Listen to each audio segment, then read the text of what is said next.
الحمدللہ رب العالمین والصلاة والسلام علی سید الانبیاء والمرسلین وعلی آلہ واصحابہ اجمعین الی یوم الدین۔ الحمدللہ آج 9 جنوری 2022 کو ہمارا یہ پبلک سیشن نمبر 25 ہونے جا رہا ہے انشاءاللہ تعالی۔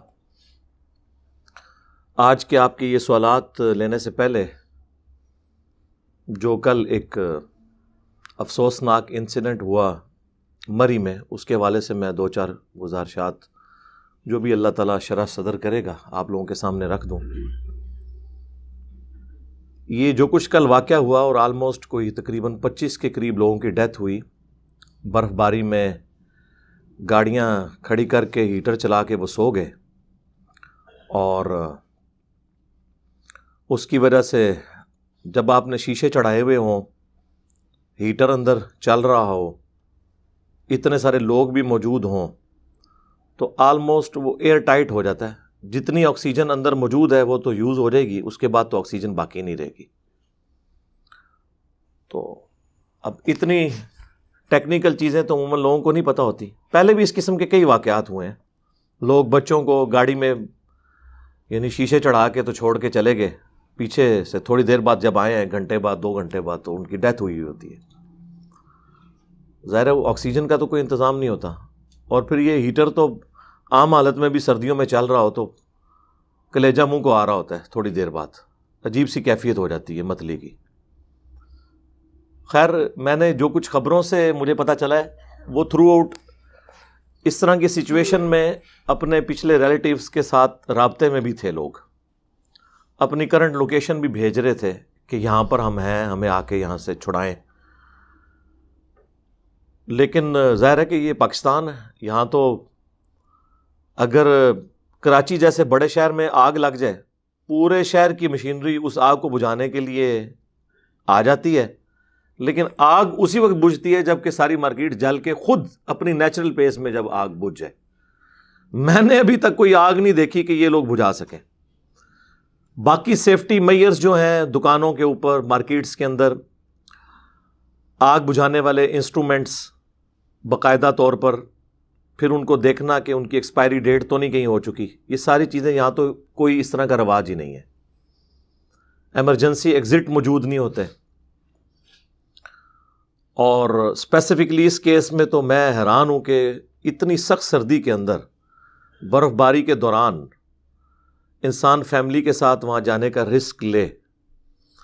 تو اس پوری صورتحال میں سب سے پہلے تو میں سمجھتا ہوں مجرم وہ لوگ خود ہیں جو اس طرح کی حرکتیں کرتے ہیں۔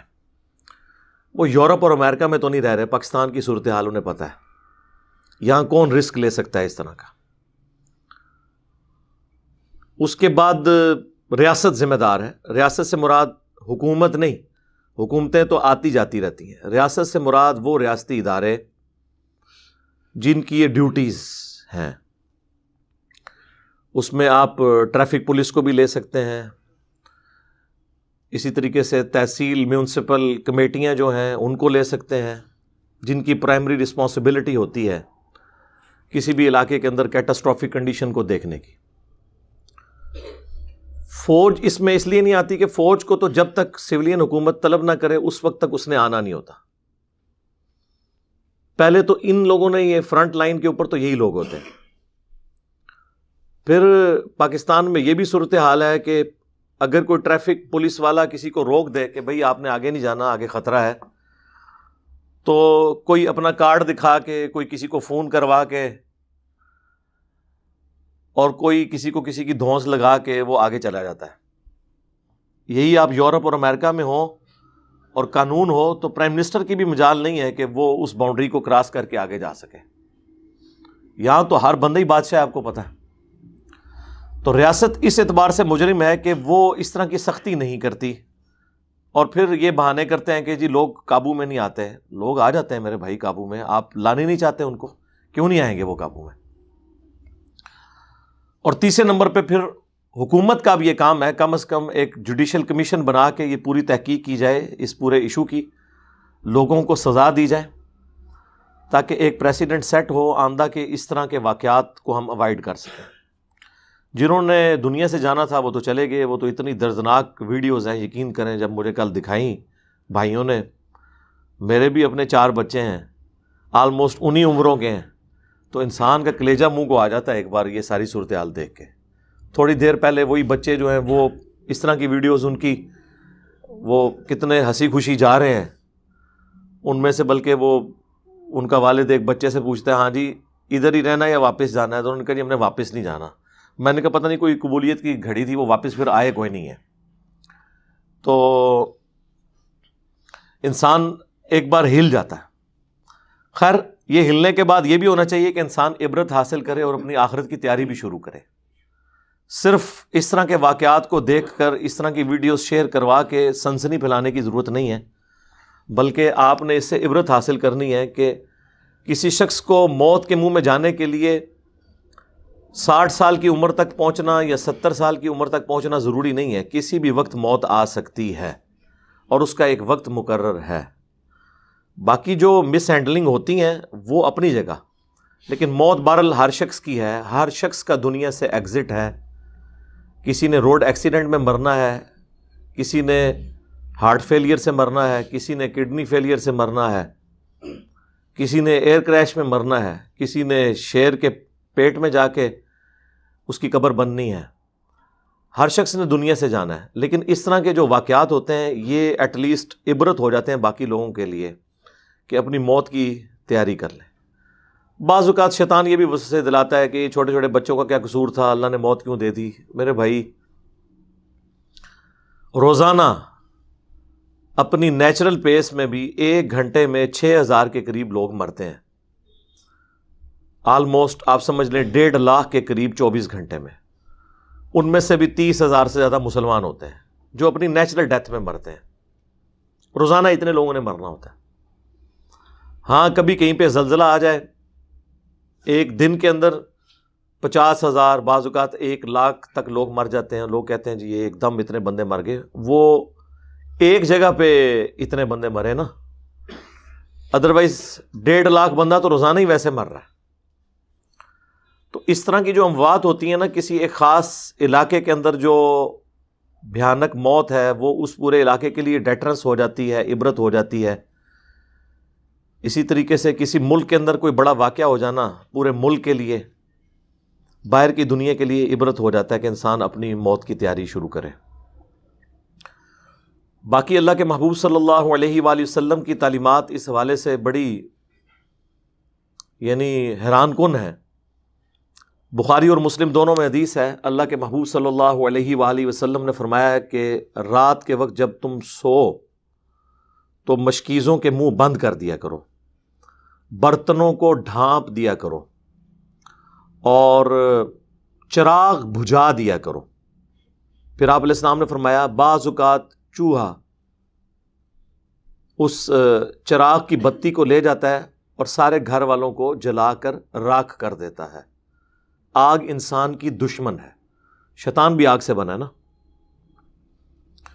تو بلکہ بخاری مسلم میں یہ آپ صلی اللہ علیہ وآلہ وسلم کے زمانے میں ایک واقعہ مدینہ شریف میں ہو گیا تھا، اسی طریقے سے وہ جو چوہا ہے وہ لے گیا تھا چراغ کی وہ جو بتی ہوتی ہے۔ آج کل تو چوہے اس طرح کی حرکتیں اس لیے نہیں کرتے کہ آج کل چراغ کے اندر جو تیل ہے وہ مٹی کا استعمال ہوتا ہے۔ اس زمانے میں چونکہ مٹی کا تیل دریافت نہیں ہوا تھا اور کھانے کا تیل ہی چراغ جلانے کے لیے زیتون کا، سرسوں کا استعمال ہوتا تھا، تو یہ تیل خوراک بھی ہے جانوروں کی، تو وہ اس بتی کے اندر چونکہ وہ تیل سے وہ لت پت ہوتی ہے، وہ بتی پھر وہ کھانے کے لیے لے جاتا تھا۔ آج کل اب مٹی کے تیل والی تو بتی نہیں لے کے جائے گا چوہا، وہ تو مر جائے گا۔ مٹی کا تیل تو اتنی خطرناک چیز ہے کہ آپ کسی بھی جراثیم کے اوپر پھینک دے تو وہ مر جاتا ہے۔ ویسے یہ بعض اوقات مرغیوں کو جوئیں پڑ جاتی ہیں نا، تھوڑا سا آپ مٹی کا تیل اس کے اوپر مل دینا، جوئیں مر جائیں گی۔ میں نے خود بھی تجربہ کیا ہے، لیکن تھوڑا زیادہ کر دیا تو مرغی بھی گئی۔ تو آپ صلی اللہ علیہ وآلہ وسلم نے یعنی اس لیول تک جا کے سمجھایا۔ اب یہ ایک بنیادی حدیث ہے بخاری اور مسلم دونوں میں، جس سے آپ کو کئی ایک رزلٹ مل رہے ہیں کہ آپ نے برتن جو ہیں یہ کھلے نہیں چھوڑنے ہیں. اس کے اندر آپ کو پتہ ہے کئی بار یہ دودھ کے برتن لوگ کھلے چھوڑ دیتے ہیں, اس کے اندر چھپکلی گرتی ہے, اور پھر جب وہ ابالتے ہیں بعد میں پتہ چلتا ہے اس وقت تک بچے پی چکے ہوتے ہیں, کتنے لوگ مرے ہیں. مشکیزوں کے منہ جو ہیں یہ بند ہونے چاہیے, اس میں کوئی کیڑا نہ گھس جائے. اسی میں آ جائے گا کہ آپ نے ٹوٹی کو ڈائریکٹ منہ لگا کے پانی نہیں پینا جب تک کہ آپ تھوڑا پانی کھول کے انشور نہ کر لیں کہ اس کے اندر کوئی کیڑا نہ بیٹھا ہوا ہو. اور آگ کو آپ صلی اللہ علیہ وآلہ وسلم نے فرمایا کہ یہ انسان کی دشمن ہے, شیطان بھی آگ سے بنا ہے. تو آگ والی کوئی چیز بھی رات کو جلی ہوئی نہیں ہونی چاہیے, چاہے وہ ہیٹر ہوں گیس کے. آپ آئے دن نہیں سنتے یہ انگیٹھیاں کوئلوں والی یا گیس کے جو ہیٹر ہیں, رات کو لوڈ شیڈنگ ہوئی, گیس چلی گئی, پھر جب گیس آتی ہے تو ظاہر ہے وہ عام ہیٹر تو دوبارہ سے سٹارٹ نہیں ہوتے, وہ پھر کچی گیس یوں نکلتی رہتی ہے, ڈیتھ ہو جاتی ہیں لوگوں کی. تو اگر اس حدیث پہ عمل کیا جائے اور یہ سارے معاملات انشور کیے جائیں. یہ مجھے حدیث اس لیے یاد آئی کہ اس میں بھی وہ ہیٹر لگا کے سو گئے ہیں, اور پھر جب برف پڑی ہے, سلنسرز کے آگے برف آئی, گیس جو ہے وہ آپ کو پتہ ہے وہ پھر ریورس ہوئی, اندر بھری, اس کی تو اسمیل بھی نہیں ہوتی, آکسیجن ساری ختم کر دیتی ہے. اس طرح کی کئی ایک ایکٹیویٹیز ہو جاتی ہیں. ایون یہ جو آپ گھر میں سوئی گیس استعمال کرتے ہیں نا, جسے سوئی گیس کہتے ہیں آپ, تو اس کی بھی اسمیل نہیں ہوتی ہے, اس میں سلفر ایڈ کی جاتی ہے تاکہ اسمیل آئے اگر کہیں پہ لیکیج ہو.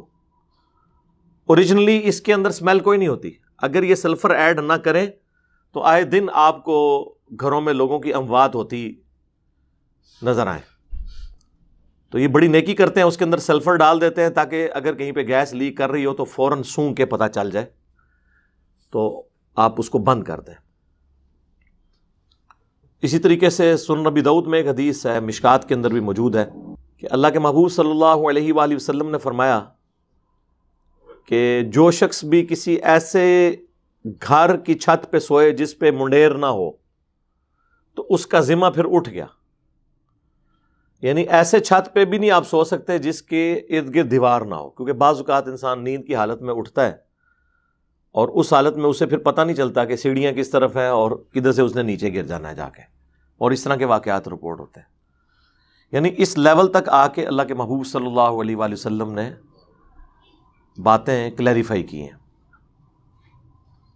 باقی ان کے لیے یہ ہے کہ حادثاتی موت ہے, شہادت کی موت ہے. بخاری اور مسلم دونوں میں حدیث ہے, اللہ کے محبوب صلی اللہ علیہ وآلہ وسلم نے فرمایا کہ میری امت میں 5 طرح کے لوگ شہید ہیں. نمبر 1 جو پیٹ درد سے مر جائے, نمبر 2 پانی میں ڈوب کے مرے, نمبر 3 دیوار کے نیچے دب کے مر جائے, اور نمبر 4 طاعون کے مرض میں مر جائے, اور نمبر 5 جو اللہ کی راہ میں قتال کرتا ہوا شہید ہو جائے. یہ سب کے سب شہید ہیں. اور سنن نسائی کے اندر المستدرک الحاکم میں اور مشکات میں بھی ایک اور حدیث موجود ہے, سنن نبی داؤد کے اندر بھی ہے, کہ 2 اور طرح کے لوگ بھی شہید ہیں. اس میں 7 آئے ہیں, 5 تو یہی آئے ہیں, اور 6 نمبر پہ جو آگ میں جل کے مر جائے وہ بھی شہید, اور 7ویں نمبر پہ وہ عورت جو ڈلیوری کے دوران مر جائے, بچے کی پیدائش کے دوران, تو وہ بھی شہید شمار ہوگی. تو یہ اس اعتبار سے تو حادثاتی موت ہے. اللہ تعالیٰ ان کی مغفرت کرے, ان کی غلطیوں سے درگزر فرمائے, نیک کاموں کا اجر عطا فرمائے, اور لواحقین کو صبر دے, اس صبر پہ اجر عظیم عطا فرمائے. دعا کر لیتے ہیں ان کے لیے بھی, باقی بھی جتنے لوگ فوت شدگان ہیں ان کے لیے دعا کے لیے لوگ کہتے رہتے ہیں. اللہم انی اسألک بانک انت اللہ لا الہ الا انت الاحد الصمد الذی لم یلد ولم یولد ولم یکن لہ کفوا احد وإلہکم الہ واحد لا الہ الا هو الرحمن الرحیم الف لام میم اللہ لا الہ الا هو الحی القیوم اللہم صلی علی محمد وعلی آل محمد اللہم اغفر لحینا ومیتنا وشاہدنا وغائبنا وصغيرنا وكبيرنا وذكرنا وأنثانا اللهم من أحييته منا فأحيه على الإسلام ومن توفيته منا فتوفه على الإيمان. اللهم ربنا آتنا في الدنيا حسنة وفي الآخرة حسنة وقنا عذاب النار. اللهم أحسن عاقبتنا في الأمور كلها وأجرنا من خزي الدنيا وعذاب الآخرة. سبحان ربك رب العزة عما يصفون وسلام على المرسلين والحمد لله رب العالمين.